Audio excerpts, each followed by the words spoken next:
ہر قسم کے شرعی، روحانی اور جسمانی مسائل اور وظائف کے لیے دارالعمل یوٹیوب چینل سبسکرائب کیجیے اور بیل آئیکن بھی پریس کریں تاکہ ہر ویڈیو آپ تک بآسانی پہنچ سکے۔ الحمدللہ رب العالمین والصلاة والسلام علی سید الانبیاء والمرسلین وعلی آلہ واصحابہ واتباعہ واہل بیتہ اجمعین، اما بعد فاعوذ باللہ من الشیطان الرجیم، بسم اللہ الرحمن الرحیم۔ یا ایہا الذین آمنوا اذا نودی للصلاة من یوم الجمعة فاسعوا الى ذکر اللہ وذروا البیع ذالکم خیر لکم ان کنتم تعلمون۔ صدق اللہ العظیم۔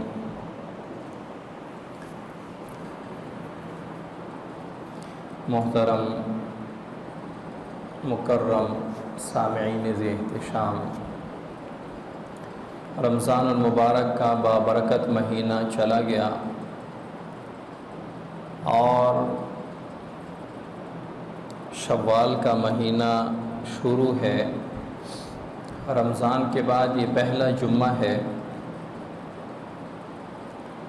رمضان میں کیا کھویا، کیا پایا، کیا کیا، کیا نہیں کیا، کیا کرنا چاہیے تھا نہ کیا، کیا نہیں کرنا چاہیے تھا وہ رمضان میں ہم نے کیا،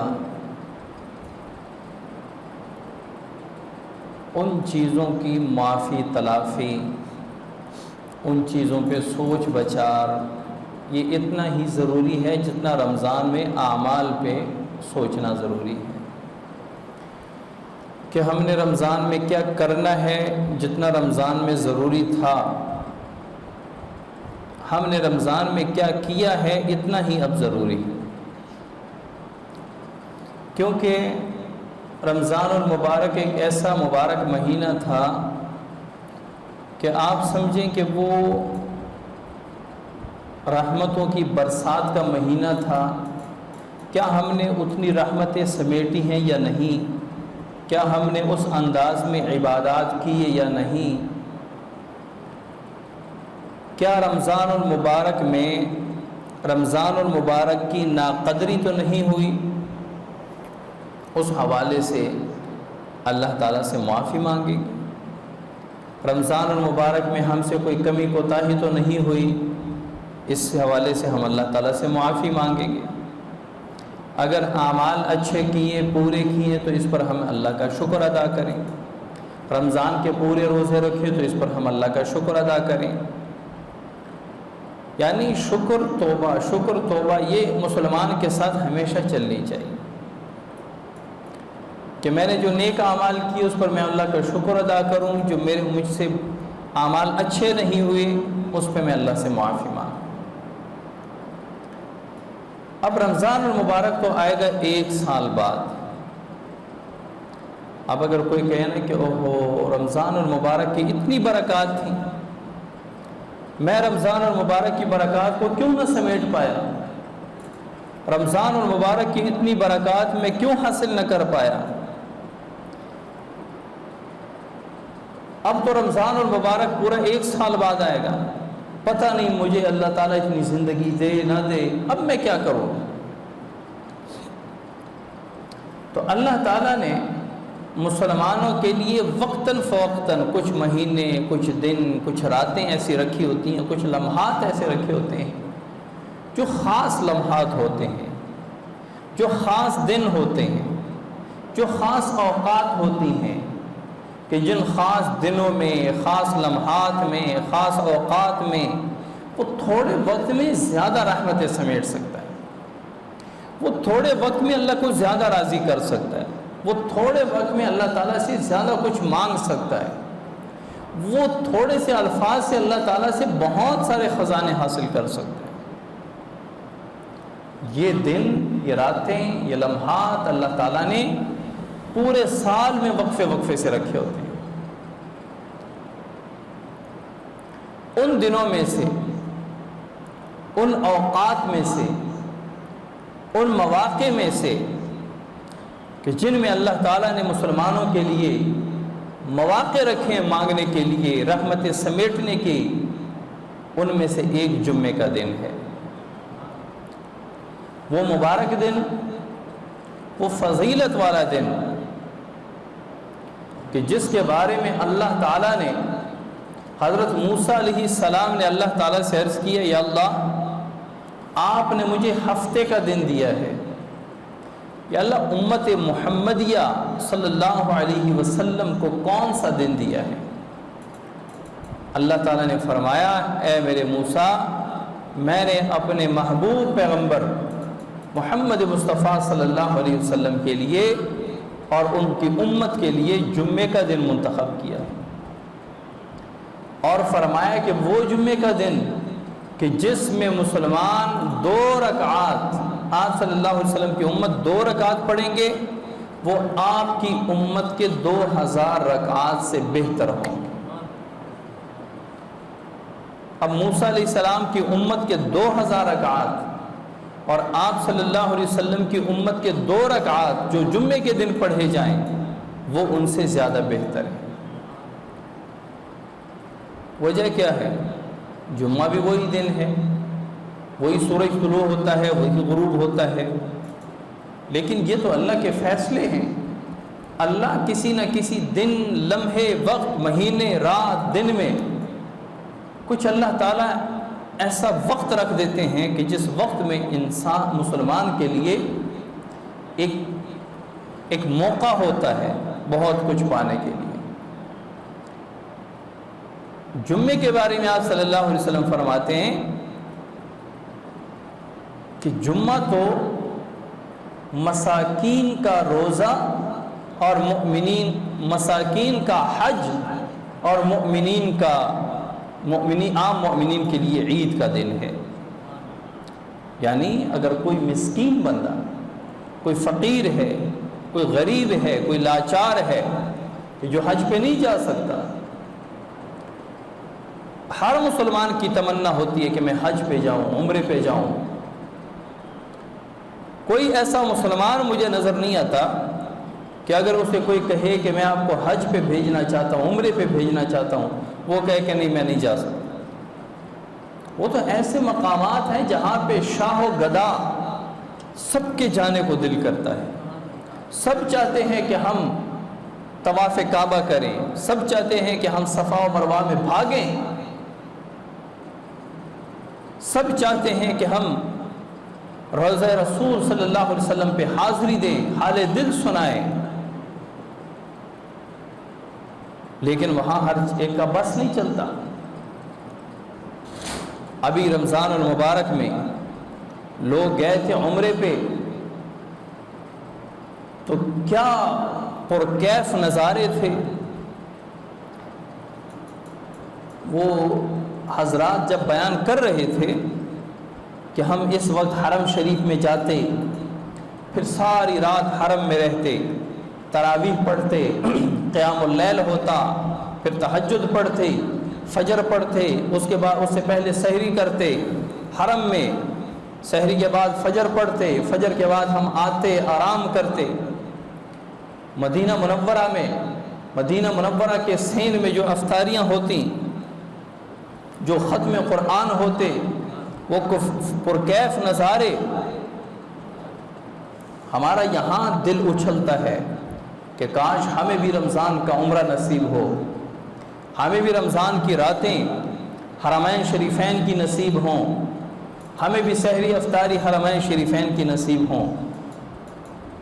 تو اب ہر بندے کا بس نہیں چلتا، لیکن رسول اللہ صلی اللہ علیہ وسلم نے فرمایا کہ جمعے کا دن غرباء مساکین کے لیے حج کا دن ہوتا ہے، حج ہوتا ہے۔ یعنی جو بندہ صحیح طریقے پہ سنت کے مطابق جمعے کی تیاری کرے اور جمعہ پڑھنے کے لیے جائے، صحیح طریقے پہ جمعہ پڑھے، اس کے بعد وہ مکمل جمعہ میں حاضر رہے، تو اس کے لیے مقبول حج کا ثواب ہوتا ہے۔ یعنی اللہ تعالیٰ اس کے کھاتے میں حج کا ثواب لکھ دیتے ہیں۔ اب اللہ تعالیٰ سے کون پوچھنے والا ہے کہ کہاں وہ محنت اور مشقت سے حج ادا کرنا اور کہاں یہاں قریبی محلے کی مسجد میں جا کے نماز پڑھنا جمعے کی اور اس پہ حج کا ثواب؟ بھئی اللہ سے کون پوچھنے والا ہے؟ کسی نے ایک شخص کو کسی نے کہا کہ یار اللہ کیا کریں قیامت والے دن حساب و کتاب ہوگا، تو اس نے کہا کہ یہ حساب کتاب لے گا کون؟ یہ حساب کتاب لے گا کون؟ تو اگلے نے کہا کہ اللہ تعالیٰ خود حساب لیں گے۔ تو اس نے کہا پھر خیر ہے، اس نے کہا پھر خیر ہے۔ آخر کیوں؟ کہا کہ اللہ سے کون پوچھنے والا، وہ ہماری سب معاف کر دے گا، اس سے کون پوچھنے والا؟ یعنی اگر عام بندہ منصف بن کے بیٹھ جائے اور اسے کوئی پوچھے کہ یار غلطی اس نے بھی کی تھی اور اس نے بھی کی تھی، اس کو آپ نے سزا دے دی، اس کو آپ نے معاف کر دیا، کیا وجہ ہے؟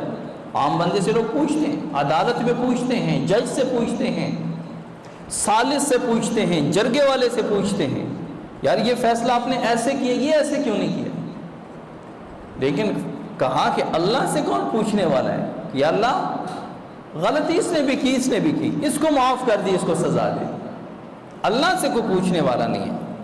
تو جب اللہ سے کوئی پوچھنے والا نہیں ہے تو ہمیں اللہ سے امید ہے کہ اللہ تعالیٰ ہماری ساری معاف کر دے گا۔ لیکن ساتھ میں یہ بھی سوچنا چاہیے کہ اللہ سے کوئی پوچھنے والا نہیں ہے۔ اگر ایک ایک ذرے کا وہ حساب لے لیا نا، کوئی پوچھنے والا اس کا بھی نہیں ہے کہ اللہ اس کو تو آپ نے معاف کر دیا اور مجھ سے ذرے ذرے کا سوال، مجھ سے ایک ایک لمحے کا سوال، مجھ سے ایک ایک عمل کا سوال، پھر یہاں بھی اللہ سے کوئی پوچھنے والا نہیں ہے۔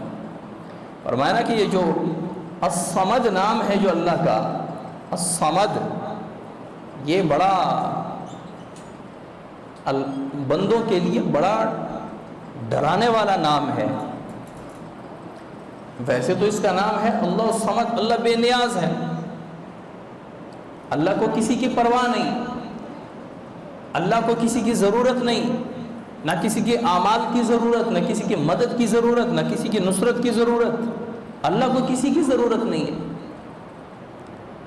لیکن قیامت والے دن بھی اللہ بے نیاز ہوں گے۔ بے نیاز یہ مطلب کہ یہ قوم یہ مضبوط ہے، یہ طاقتور ہے، ان کے لوگوں کو معاف کر دیا جائے، یہ ذرا کمزور ہے، ان کو سزا دی جائے، نہیں، اللہ وہاں بھی بے نیاز ہے، اللہ کو کسی کی پرواہ نہیں۔ چاہے تو بادشاہ کو ایک ایک چیز کی سزا دے اور گدھا کو معاف کر دے، بے نیاز ہے۔ تو اللہ بے نیاز ہے، ایک دو رکعت فرض جمعے پر پورے حج کا ثواب عطا فرما دے، اللہ بے نیاز ہے۔ اللہ کے خزانوں میں کمی نہیں ہے۔ اگر ہم یہاں عقل کے گھوڑے دوڑائیں، یہ ممکن کیسے ہے؟ یہ کیسے ہو سکتا ہے؟ کہاں وہ 5 دن حج کے مصروف ترین دن، مشکل ترین عبادت، جس میں آپ نے مینا جانا ہے، مینا سے اگلے دن عرفات جانا ہے، مزدلفہ رہنا ہے، پھر اگلے دن رمی جمرات کرنی ہے، پھر قربانی کرنی ہے، قربانی کے بعد پھر طواف زیارت کرنا ہے، طواف زیارت کے بعد پھر مینا رہنا ہے، پھر اگلے دن پھر رمی جمرات، پھر تیسرے دن پھر رمی جمرات، پھر جا کے حج مکمل ہوتا ہے۔ اور یہاں پہ آپ گھر سے نکلیں، مسجد میں آئیں، فرض پڑھیں اور جا کے گھر چلے جائیں، حج کا ثواب ہو گیا۔ یہ کیسے ہو سکتا ہے؟ یہ اللہ کر سکتا ہے، ہمارے عقل سے یہ بات باہر ہے، لیکن اللہ تعالیٰ کر سکتا ہے۔ اللہ وہ کہتے ہیں نا کہ اللہ کے خزانوں میں کمی نہیں ہے، تو وہ خزانوں میں کمی نہیں ہے، اس کا فائدہ یہاں نکلتا ہے کہ چاہے تو 40 دن لگا کر کسی کی محنت کو ضائع کر دے کہ تو ریاکاری کے لیے حج پہ گیا تھا، تیرا حج مردود، چاہے تو گھر کی اپنے محلے کی مسجد میں جمعہ پڑھنے پر حج کا ثواب دے دے۔ اللہ تعالیٰ بے نیاز، لیکن ہو اخلاص، عبادت میں اخلاص ہو، ریاکاری نہ ہو، دکھلاوا نہ ہو. کیونکہ اگر حج میں دکھلاوا آئے، عموماً 40 دن اس لیے ہوتے ہیں کہ پیکج 40 دن کا ہوتا ہے، حج تو 4 دنوں میں مکمل ہو جاتا ہے، زیادہ سے زیادہ 5واں دن لوگ لگا لیتے ہیں وہاں پہ مینا میں. حج تو ٹوٹل 5 دنوں کا نام، 40 دنوں کا تو پیکج ہوتا ہے. ایک بندہ 40 دن لگا کے واپس آتا ہے، اور یہاں سے بھی ذہن میں یہ ہے کہ میری عمر زیادہ ہے اور لوگ شرم ہے، اب لوگ مجھے حاجی حاجی کہیں گے تو اس میں ذرا عزت کا مقام ہے. تو اب کیا ہوا، وہ 40 دن اس کے حاجی کا نام لے گئے.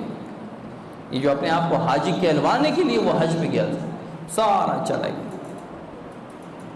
ایک شخص نماز پڑھنے لگا نا، جب اس نے کہا اللہ اکبر، نہیں، وہ طواف کر رہا تھا. جب طواف کر رہا تھا تو جیسے اس نے کہا لبیک اللہم لبیک، تو آواز آئی، غیبی آواز آئی، لا لبیک ولا سعدیک، تیرا حج قبول نہیں ہے، تیرا حج قبول نہیں ہے. لبیک کا تو یہ معنی ہے، لبیک میں حاضر ہوں، اللہم اے اللہ، لبیک میں حاضر ہوں. غیبی آواز آتی، لا لبیک لا سعدیک، تیری حاضری قبول نہیں ہے. اگلے سال پھر ایک مرتبہ جب وہ چکر لگا رہا تھا، اب بندے کو کرنا چاہیے، کیا کرنا چاہیے کہ مثال کے طور پہ بندہ کہے یار میرے اعمال قبول نہیں ہوتے، مجھے پتہ ہے میرے اندر دکھلاوا ہے، تو کیا اعمال چھوڑ دیں؟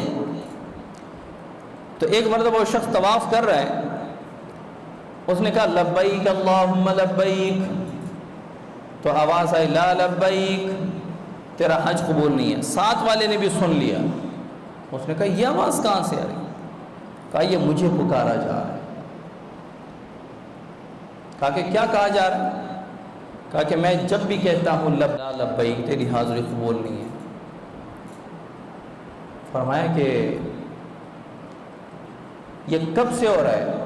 کہا کہ 30 سال سے میں حج پہ آتا ہوں، جب بھی آتا ہوں مجھے یہی آواز آتی. 30 سال سے میں حج پہ آتا ہوں، جب بھی میں لبیک کہتا ہوں مجھے یہی آواز آتی. تو اس نے کہا کہ پھر آتے کیوں ہو؟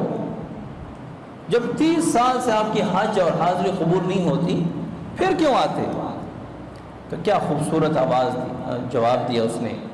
اس نے کہا کیا کوئی دوسرا در اور گھر ہے تو مجھے بتا، میں یہ چھوڑ کے وہاں چلا جاؤں. اگر کوئی دوسرا گھر ہے تو میں وہاں چلا جاؤں گا، یہ چھوڑ دوں گا، کیونکہ یہاں میری حاضری قبول نہیں ہوتی. اس کے بعد جب اس نے کہا نا لبیک اللہم لبیک، تو جواب آیا لبیک یا عبدی، اے میرے بندے تیری حاضری قبول ہے. کیونکہ جب ایک جگہ سے جب در بہت ہونا، تو ایک جگہ سے جب کسی کو بھگایا جائے تو وہ در چھوڑ کے دوسرے در پہ جاتا ہے، وہ چھوڑ کے تیسرے پہ جاتا ہے. لیکن اللہ کا ایسا در ہے جس کا کوئی مد مقابل نہیں ہے، کوئی دوسرا در ہی نہیں ہے. بندہ کہے کہ یہاں سے تو 40 سال سے میں ایک دعا مانگ رہا ہوں، قبول نہیں ہوتی، تو کبھی کسی نے دعا کو چھوڑا ہے؟ یہی امید اور آس لگائے بیٹھے ہیں کہ چلو قبول نہیں ہوئی دنیا میں، آخرت کے لیے کوئی توشہ بن جائے گا، نیک اعمال کے پلڑے میں رکھ دی جائے گی اس دعا کو.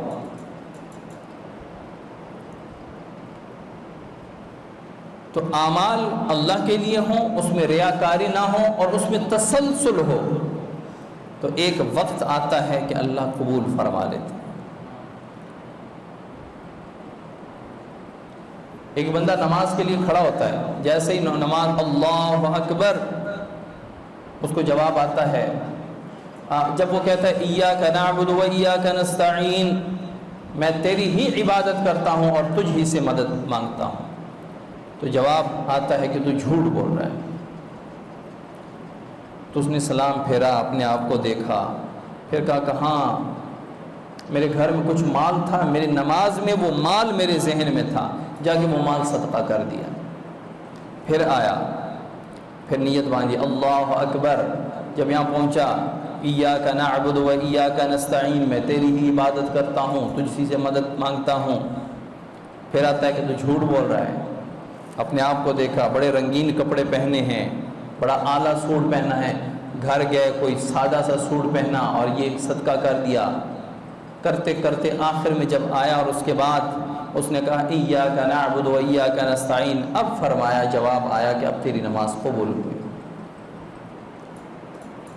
کیونکہ جب اللہ کے در پہ کھڑے ہوں تو نماز، حدیث جبریل میں آتا ہے کہ رسول اللہ صلی اللہ علیہ وسلم سے حضرت جبریل علیہ السلام نے پوچھا کہ مل احسان، احسان کسے کہتے ہیں؟ فرمایا ان تعبد اللہ کانک تراہ فان لم تکن تراہ فانہ یراک۔ احسان اسے کہتے ہیں کہ تو رب کی عبادت اس انداز میں کر کہ گویا تو رب کو دیکھ رہا ہے۔ اچھا، جو بندہ رب کو دیکھ رہا ہوگا اس کی توجہ ادھر ادھر جا سکتی ہے؟ قطعاً نہیں، اس کی توجہ تو بالکل نماز کے اندر ہوگی۔ فَإِن لَمْ تَكُنْ تَرَاهُ فَإِنَّهُ يَرَاكَ۔ اور اگر تیری یہ کیفیت نہیں بنتی کہ تو رب کو دیکھ پائے تو پھر یہ کیفیت بنا فَإِنَّهُ يَرَاكَ، رب تجھے دیکھ رہا ہے۔ جب یہ تیرا ذہن مستحکم بن جائے کہ جب تو کہے اللہ اکبر اور تیرا ذہن بنے کہ رب مجھے دیکھ رہا ہے، میں جو پڑھ رہا ہوں رب سن رہا ہے، میں جو کر رہا ہوں رب دیکھ رہا ہے، تو پھر آپ کی نماز بھی بڑی مطمئن ہوگی، بڑی اطمینان والی ہوگی، آپ کا رکوع بھی بڑا عمدہ ہوگا، آپ کا سجدہ بھی بڑا عالی شان ہوگا، آپ کی اتحیات بھی بڑی پروقار ہوگی۔ اور اگر آپ کے ذہن میں دکان ہے، کاروبار ہے، دوست احباب ہیں، کہاں جانا ہے، عید کیسے گزاری ہے، عید کل کہاں جانا ہے، جمعے کے بعد کیا کرنا ہے، اگر یہ ساری چیزیں نماز کے اندر ذہن میں دوڑ رہی ہیں تو پھر نہ قرات ہوگی، نہ رکوع ہوگا، نہ سجدہ ہوگا۔ وہ پریکٹیکل، جس طرح ایک ٹرینر کسی کو ورزش دکھا دیتا ہے کہ آپ نے یہ سٹیپ جو ہے یہ اس انداز میں کرنا ہے، اب وہ ہینڈ فری لگا کے وہ گانے سن رہا ہے اور ساتھ میں وہ جم میں مشق کر رہا ہے، ورزش کر رہا ہے۔ اب اس کا کوئی یہاں پہ کوئی توجہ نہیں ہے کہ میں جو یہ سٹیپ کر رہا ہوں اس میں میری نیت کیا ہونی چاہیے۔ اب پھر وہ نماز کی مثال بھی وہ ورزش والی ہوگی۔ پھر نماز میں استحضار نہیں ہوتا، استحضار بڑا ضروری ہوتا ہے۔ استحضار اسے کہتے ہیں کہ ہم اللہ کو حاضر ناظر جان کر نماز پڑھیں۔ تو بات کہاں سے کہاں نکلی کہ رسول اللہ صلی اللہ علیہ وسلم نے فرمایا کہ یہ جمعہ جو ہے یہ غرباء اور مساکین کے لیے حج ہے اور عام مؤمنین کے لیے عید کا دن ہے۔ رسول اللہ صلی اللہ علیہ وسلم فرماتے ہیں کہ کوئی دن ایسا نہیں ہے جس پر سورج طلوع ہو سوائے جمعے کی، یعنی بہتر دن، کہ اسی میں حضرت آدم علیہ السلام پیدا ہوئے، اسی میں پورے کائنات کو پیدا کیا گیا، اسی میں حضرت آدم علیہ السلام کو پیدا کیا گیا۔ جمعے کے دن حضرت آدم علیہ السلام کو جنت میں داخل کیا گیا، جمعے کے دن حضرت آدم علیہ السلام کو جنت سے دنیا میں بھیجا گیا، جمعے کے دن ہی حضرت آدم علیہ السلام کا انتقال ہوا اور قیامت بھی جمعے کے دن ہی آئے گی۔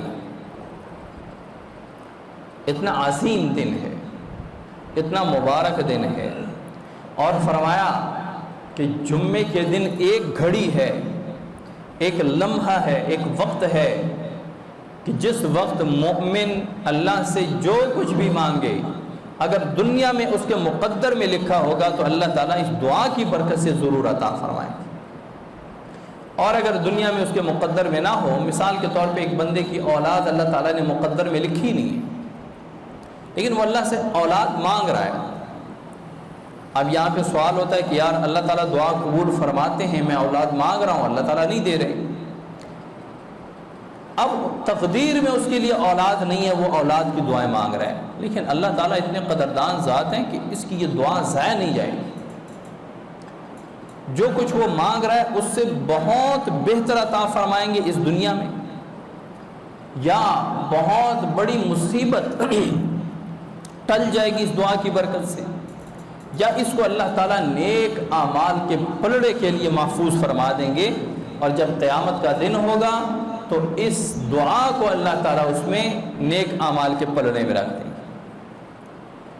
اور اسے کہا جائے گا کہ جو تو دنیا میں دعائیں مانگتا تھا اور دنیا میں تیری دعائیں قبول نہیں ہوتی تھی، ان کو ہم سٹور کیا کرتے تھے، جمع کیا کرتے تھے، آج نیک اعمال کے پلڑے میں تیرے کام آ گئے۔ تو جو لوگ دیکھ رہے ہوں گے نا میدان محشر میں، وہ یہ تمنا کریں گے، خواہش کریں گے کہ کاش دنیا میں ہماری کوئی ایک دعا بھی قبول نہ ہوتی، آج ہمیں یہ نیکیوں کے پلڑے میں کام دے جاتی۔ تو کبھی اگر دعائیں قبول نہ ہوں تو کبھی یہ نہ کہنا کہ ہماری دعائیں قبول نہیں ہوتی۔ دعا ایک ایسی چیز ہے جو زبان سے نکلتی ہے، اثر ضرور رکھتی ہے، یا تو عین اسی چیز میں جو آپ نے مانگا ہے وہی چیز مل جاتی ہے، یا اس سے بہتر مل جاتی ہے، یا اس دعا کی برکت سے مصیبت ٹل جاتی ہے، یا چوتھے نمبر پہ یہ دعا آپ کے لیے جمع کر دی جاتی ہے، قیامت والے دن نیک اعمال کے سلسلے میں آپ کو عطا کی جائے گی، ضائع کبھی نہیں جاتی، ضائع قطعا نہیں جاتی۔ الدعاء العبادہ، دعا خود ایک عبادت ہے۔ جب آپ دعا مانگتے ہیں نا تو آپ دعا عبادت کے اندر ہوتے ہیں۔ الدعاء مخ العبادہ، دعا عبادات کا مغز ہے۔ تو آپ صلی اللہ علیہ وسلم فرماتے ہیں کہ جمعے کے دن ایسا وقت ہے کہ جب مومن کچھ بھی اللہ سے مانگے تو اللہ تعالیٰ عطا فرما دیتے ہیں۔ بعض کتابوں نے لکھا ہے کہ وہ وقت خطبہ شروع ہونے سے لے کر نماز کے اختتام تک ہے۔ جب امام خطبہ شروع کرے اس وقت سے لے کر اور نماز کے ختم ہونے تک ہے، نماز کے بعد بھی دعا کا موقع ہے۔ تو اب اس میں کون سا وقت آ گیا؟ خطبے کے دوران تو آپ دعا نہیں مانگ سکتے، خطبے کے دوران تو آپ کسی کو معمولی بات بھی نہیں کر سکتے، خطبہ سننا واجب ہے۔ اب دو خطبوں کے دوران دعا کی قبولیت کی جگہ ہے کہ جب امام بیٹھ جائے دو خطبوں کی جگہ درمیان میں، اس وقت آپ دعا مانگ سکتے ہیں، لیکن ہاتھ اٹھانا منع ہے۔ دو خطبوں کے دوران ہاتھ اٹھا کے دعا مانگنا یہ بدعت ہے۔ تو کیسے مانگیں گے؟ دل میں یا زبان پہ مانگیں، یا اللہ ہماری مصیبتیں ٹال دی، یا اللہ بیماروں کو شفا کلی نصیب فرما دی۔ یہ دعا اگر آپ مانگیں گے تو یہ ایک تو شریعت کے دائرے میں رہ کر ہے، اور ایک اس وقت جو لمحہ ہے قبولیت کا اس وقت میں آ جائے گا۔ دوسرے نمبر پہ جب نماز ہو جائے تو نماز کے فوراً بعد جو دعا مانگی جاتی ہے وہ وقت بھی قبولیت کا ہے، جمعے کے دن۔ اور ایک قول یہ ہے کہ جمعے کے دن نماز عصر سے لے کر نماز مغرب تک، نماز عصر سے نماز مغرب تک یہ وقت ہے دعا کی قبولیت کا۔ اس میں آپ اللہ سے دعا مانگیں، لیکن یہ پورے وقت میں بھی ایک خاص وقت ہوتا ہے۔ یہ جو پہلا وقت ہے خطبے سے نماز کے اختتام تک، یا عصر سے مغرب تک، زیادہ قوی جو قول ہے وہ عصر سے مغرب تک کا ہے کہ عصر سے جمعے کے دن عصر سے مغرب تک ایک ایسا وقت ہے کہ جس میں دعا ضرور قبول ہوتی ہے، اور عین دعا قبول ہوتی جو آپ نے مانگی۔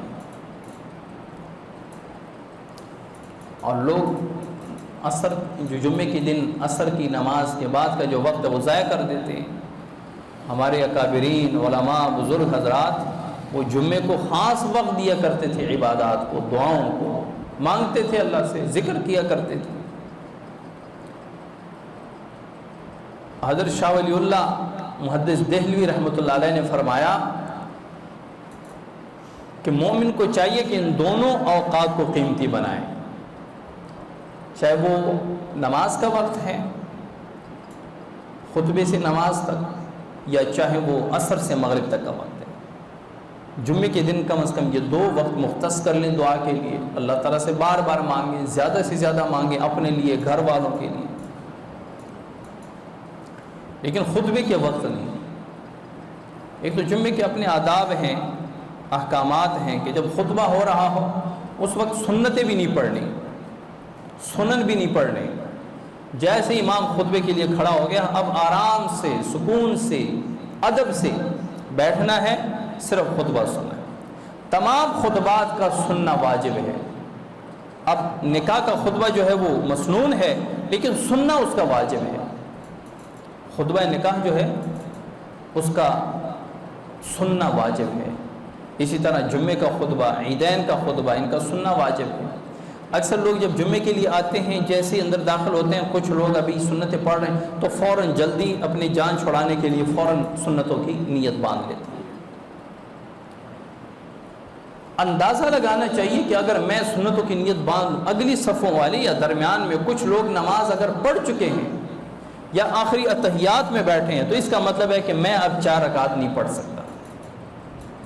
میری 4 رکعت مکمل ہونے سے پہلے پہلے خطبہ شروع ہو جائے گا، لہٰذا آرام سے بیٹھ جائیں، سکون سے بیٹھ جائیں۔ جب خطبہ ہو جائے، نماز ہو جائے، اس کے بعد پھر سنتیں پڑھ لیں۔ اب اس میں لوگ پوچھتے ہیں کہ جو آخر کی سنتیں ہیں، جو 4 سنتیں رہ جائیں، چاہے وہ ظہر کی رہ جائیں یا جمعے کی رہ جائیں، ان کو نماز جمعہ کی بعد کی سنتوں کے بعد پڑھنا ہے یا نماز جمعہ کے فوراً بعد یہ پہلی سنتیں پڑھیں۔ تو اس میں کوئی پابندی نہیں ہے۔ اب ظہر کی 4 سنتیں پہلے ہیں، 2 بعد میں ہیں۔ اب جماعت کھڑی ہے، آپ نے 4 سنتیں چھوڑ دیں، جماعت ہو گئی، تو فرض کے بعد آپ 2 بھی پہلے پڑھ سکتے ہیں، وہ پہلی والی 4 بھی پہلے پڑھ سکتے ہیں۔ لیکن زیادہ مناسب یہ ہے کہ پہلے 4 فرض ہو جائیں، اس کے بعد 2 سنن ہو جائیں، اس کے بعد وہ قضا جو پہلی 4 سنتیں وہ پڑھ لیں۔ لیکن جو بھی پہلے پڑھ لیں ہو جائے گی نماز، کوئی حرج نہیں ہے۔ اسی طرح جمعے کی بھی۔